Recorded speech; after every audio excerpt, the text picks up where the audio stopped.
مساء الخير. النهارده إن شاء الله هنتكلم على في واحد بقى عمّال يهلّل على التيك توك عمّال يتكلم بيقول على أولاد المطلقات، بيقولوا إن المجتمع باظ من ولاد المطلقات، فإحنا هنتكلم النهارده على أولاد المطلقات، وأقل واجب تعملوا لنا لايكات، هتسمعوا بقى أولاد المطلقات ليه تعبانين. خلاص؟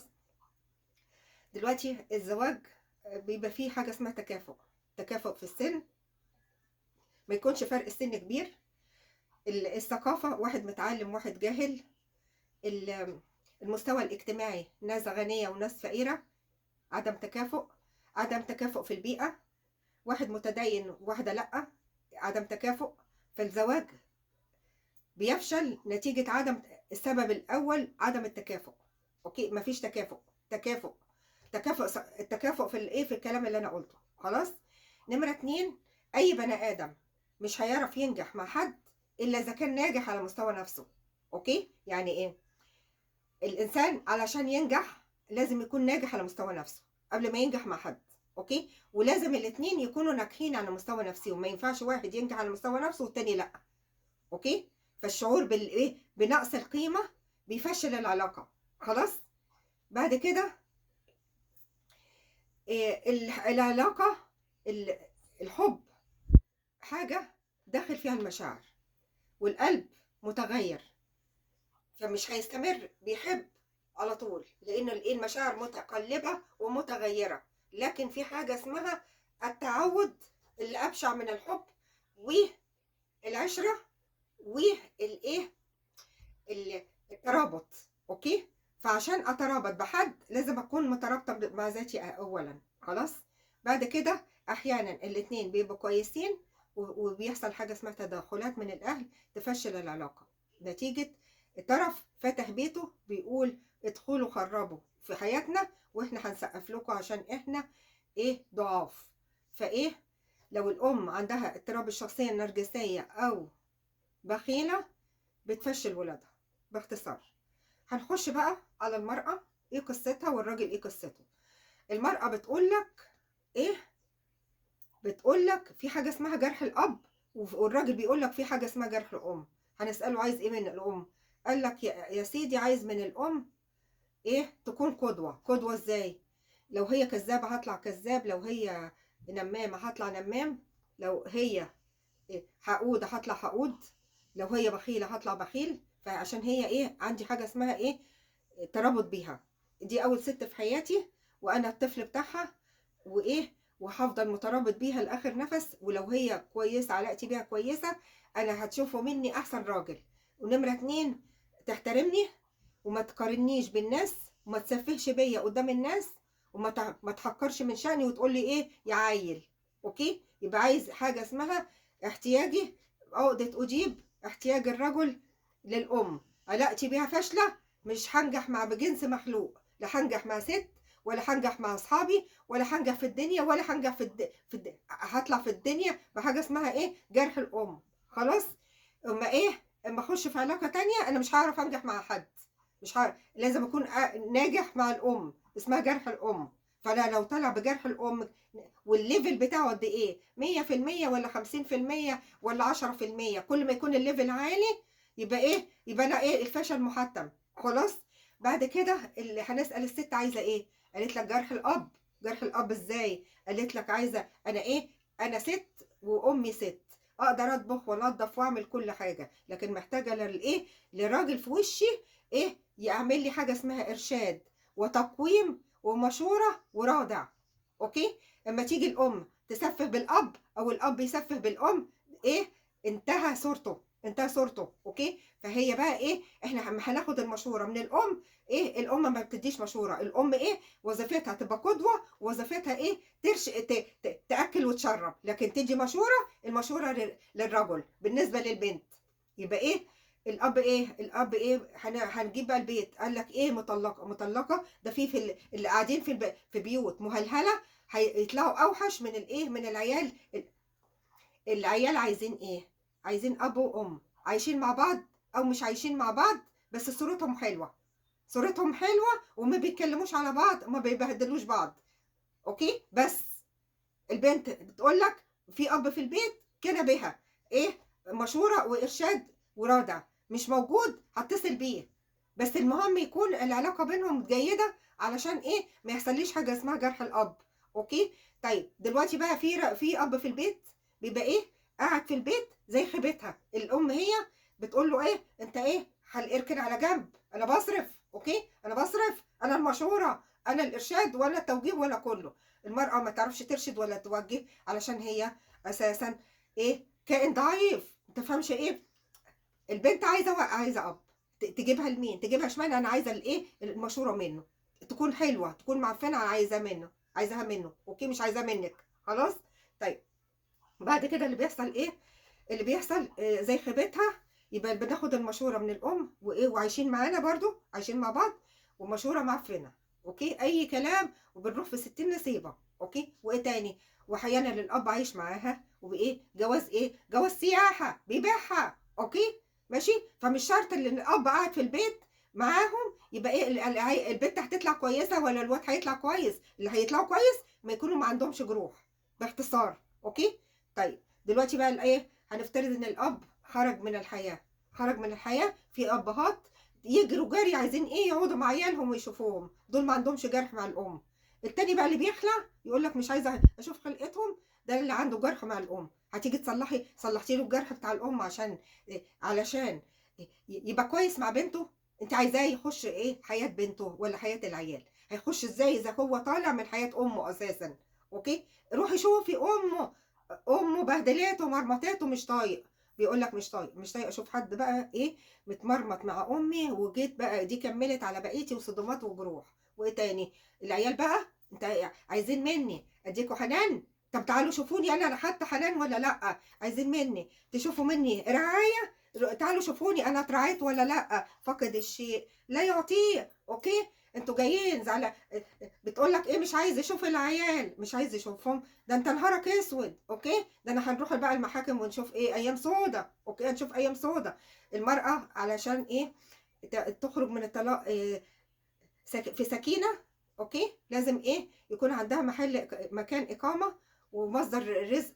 وبعد كده بقى ايه هتكتشف ان البنت عايزة اب. اوكي هتكتشف لسه هتكتشف. يعني ايه في حاجة اسمها استكشافات. طول ما احنا صغيرين ما عندناش وعي، لما بنكبر بنعرف ان الحاجات دي اساسية، ان البنت عايزة يكون في ظهرها راجل، سواء عايش معاها او مش عايش معاها. عايزة على طول ترفع السماعة تقول يا بابا ايه الحقني ايه اعمل ايه، ارشاد ومشوره وتوجيه. هنفترض الاب بقى عنده جرح الام. اوكي عنده جرح الام وعنده ايه تاني؟ وعنده حاجه اسمها ايه اتربى مع ام نرجسيه فطلع ايه مهلهل. وايه تاني؟ اتربى مع ام بخيله. كله ينسب ليكي. اوكي كله ينسب ليكي. فانا بقول لكل ست سمعاني شايفه في الراجل اي حاجه ايه تلتمسي له العذر. روحي بقى شوفي ايه، ارجعي بقى فلاش باك وشوفي ايه اتهلهل بايه. بخيله مش ندفع ايه؟ ده ماما قالت لي ايه ده احنا كنا ما بندفعش واحنا قاعدين معاكم، هندفع بقى ما نسيبكم؟ ما تفتحي مخك بقى وتشوف الدنيا ماشيه ازاي. بصي بقى ايه ناكل عدل ناكل عدل عشان ايه نبقى شايفين خلاص. فهو ايه بتقول لك ايه طب سبتيه ليه؟ عشان ما بيصرفش عايزاه يصرف بعد ما ايه ما سيبنا بعض. قالت لك بالمحكمه. طب لفي بقى بالمحاكم، ده انا اخش السجن وانا ايه ولا اديش مليم. خلاص ايه رايك؟ وايه واذا المحكمه حكمت عليا قد بالعافيه هدي شهر واخلع بعد. فايه روحي شوفي الام. في واحد تاني بقى ايه يقول لك ايه عيالي بقى عايزه اشوفهم، عيالي مش عارفه ايه ما عندوش جرح، ده فله، ده شمعه منوره. اوكي بعد كده بقى اللي بيحصل البنت بقى ايه البنت لو الاب حب يخلع. اوكي الايه هي عايزه اب، عايزه الاب يعني ايه ومش عايزه اب تاني، عايزه الاب البيولوجي يا بلاش. اوكي مش عايزه ايه جوز ام ده يساعد، لكن انا عايزه الاب البيولوجي عشان الارشاد والتوجيه واذا خدتها بقى من جوز الام مش هيدي، واذا ادى هياخد ايه هيحصل حاجات، هيحصل ايه بلاوي. خلاص. طيب إيه هتعملي ايه؟ قالت لك استنى علي استنى علينا. عندك جرح الاب، عندك جرح الاب وانت عندك جرح الام، بس نكبر ونقف على رجلينا. وانتوا وقعتكوا سودا انتوا الاتنين هتتحطوا ايه في المزبله انتوا الاتنين. اوكي هي بقى ايه البنت لو الاب رفضها هتروح تتعالج نفسي. في حاجه غلط، الاب رافضني في حاجه زي غلط، بس انا مش هعرف انتقم منه، هنتقم من الام. فتطلع بقى ايه، تقول لك هعمل بقى بلاوي علشان ايه، علشان ايه، ادفعه قدام الغالي. انت رفضت ان انت تخش في حياتي، وانا رفضت، وانا هخلي وشك في التين، هعمل حاجات هخلي وشك في التين. ما تشوفوا البنت بتعمل حاجات فجة، بتقول للاب انا عايزاك في حياتي، اذا كان عاجبك ومش هتخش هحط وشك في التين. خلاص. الواد بقى قال لك ايه، لو الام ده احنا هنشوف ايام سودة، بدوري عليا بقى لو ايه، لو متاعي وتيجي تقولي لي ايه محتاجاك. اوكي. تقول لك ايه، قلبه قاسي، اختار ايه مراته على امه. لا هو ما اختارش مراته على امه. اوكي. هو ما اختارش حد، بس هي دي بقى اللي ايه، اللي ايه اللي نفعاه، وانت بقى ما كنتيش نافعاه وهللتيه. خلاص. فالحاجات بقى بتبان على كبر، ونشوف ايام وتشوف السواد بعينه. خلاص. قال لك يا سيدي، قال لك ايه، اولاد المطلقات. طب انا بقى هجيب لك بالدليل والبرهان اللي عايشين معاهم، مين الوحش ومين الحلو. المشكله في الاب والام، مش مشكله قاعدين معاهم ولا مش قاعدين معاهم، في الايه، في الاكزامبل. المشكله في القدوه. اوكي. المشكله في راس الايه، المشكله ايه هي بقى. قال لك يا سيدي، عندنا ممثله اسمها ميرفت امين. حلو. ابوها دكتور، وامها كانت ايه، نظره مدرسه، يعني مستوى راقي وبتاع. جت قالت لابوها ايه، عايزه اتجوز واحد اسمه موفق بهجت، ده ايه، فنان. فابوها قال لها ايه، مش هتتجوزيه. فايه، البنت لما تكون واخده حنان الاب، واخده رعايته والمشوره والارشاد، تقول حاضر ونعم وامين، ما زعلش بابا، بابا شايف مصلحتي وبيحبني. خلاص. راحت بقى ايه، راحت اتجوزته وسابت البيت. سابت البيت ليه، لان الدكتور ايه، اتحدى تشوف برنامج للفنانه ميرفت امين بتتكلم عن ابوها وامها. اوكي. ادي بقى متربيه مع اب دكتور واب بتاع وناس ايه كلاس وبتاع. اوكي. اتحدى انك تلاقي لها لقاء تيجي سيره ابوها وامها فيها. يعني هي بتشترك في البرنامج، ما بتجيبوش سيرتهم. اوكي. ماشي. ما كانوش بصمه في حياتي، ما كانوش بصمه في حياتي. اوكي. فراحت بقى اتجوز، هربت مع موفق بهجت. علشان ايه، عشان عندها فقدان حاجه اسمها حنان الاب، الاب، جرح الاب. اوكي. ماشي. عندنا ممثلة تانية اسمها ايه، دينا الشربيني. دينا الشربيني ابوها عايش معاهم المشورة والارشاد والتوجيه. خلاص. وهي بتطلع في اللقاءات تقول لك ان ايه، ان ابوها إيه، كل ما تعمل اي خطوة بتلتجئ لابوها، بتقول له. فايه، قالت له ان انا ايه، على علاقة بعمرو دياب وبتاع. اوكي. حلو. قال لك حلو. اللي عايش معاها، اللي هو وابوها ايه، بيقولوا يعني من مستوى عالي. حلو. ماشي. قعد معاها. روحي كملي معاه، كملي معاه. ما همهوش بقى، ما همهوش حاجه اسمها ايه، الراجل ده متجوز، إيه يفشل العيله، تخش تخرب بيت ابو إيه بيته، بتاع. لا لا، على سيري على بركه الله. اوكي. ادي الابهات. ماشي. سيري. فدخلت ايه، خربت وطلق مراته وبتاع، وفي الاخر ايه، بقت ايه، كل راجل متجوز مستباحه، مستباح. اوكي. كل ما تسمع قصه تسمع ان ايه، الراجل متجوز، هي بتنقي المتجوزين لان ابوها كان هو المشهوره بتاعتها، فهو قال لها اتسكيه على عمرو دياب، يبقى اتسكيه على الكل. ما نيجي بقى نلومها، لا ما نلومهاش، نلوم بقى ايه، الرادع، الايه، المشهوره. والمشهوره لما يكون الاب نرجسي، او عنده جروح مع الام، او عنده بخل، بخيل، 3 صفات، يبقى عدو على عياله، يبقى بيوجه عياله بالغلط.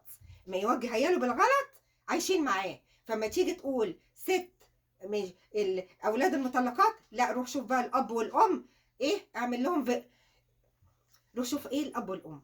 اوكي. الاب والام مروا بايه، مروا بظروف شكلها ايه، عاشوا ازاي. اوكي. ما هما الواد بيتاثر بالبنت بالام، جرح الام، والبنت بتتاثر بالاب، جرح الاب. خلاص. عايشين مع بعض، مش عايشين مع بعض، عايزين الاتنين قدوه اسوياء. إيه، مفيش بينهم ضغينه، مفيش بينهم صراعات، وعايزين ايه، حقوقنا منهم. انا عايز حقي، انا كبنت عايزه حقي من ابويا بالمشورة والإرشاد والتوجيه، يا يوجهني صح يا يوجهني في 60 نصيبة، ويكون إيه عنده جرح الأم. يا إما الواد عايز في اتزان مع الأم، ولا أجدع ست تيجي تأثر عليه وتقول له تشده بلقمة ولا تشده بعلاقة. لا ده إيه، شوف عايز تشوف راجل، راجل سيد الرجالة اللي ما عندوش جرح مع الأم يقف قدام المرأة تعمل له إغراءات، تعمل له بلاوي مش شايفها، وإيه، ويبقى ما إيه عنده حاجة اسمها اكتفاء بذاته واعتناء بذاته، أنا وذاتي، أوكي. مفيش حد يجي يلعب بكرامتي، مفيش حد يجي يلعب ب... يسحبني، مفيش حد يذلني، لا ده أنا عندي كرامة، أنا واخد إيه حنان الأم، واخد عطفها وواخد رعايتها، ونشوفكم بخير إن شاء الله.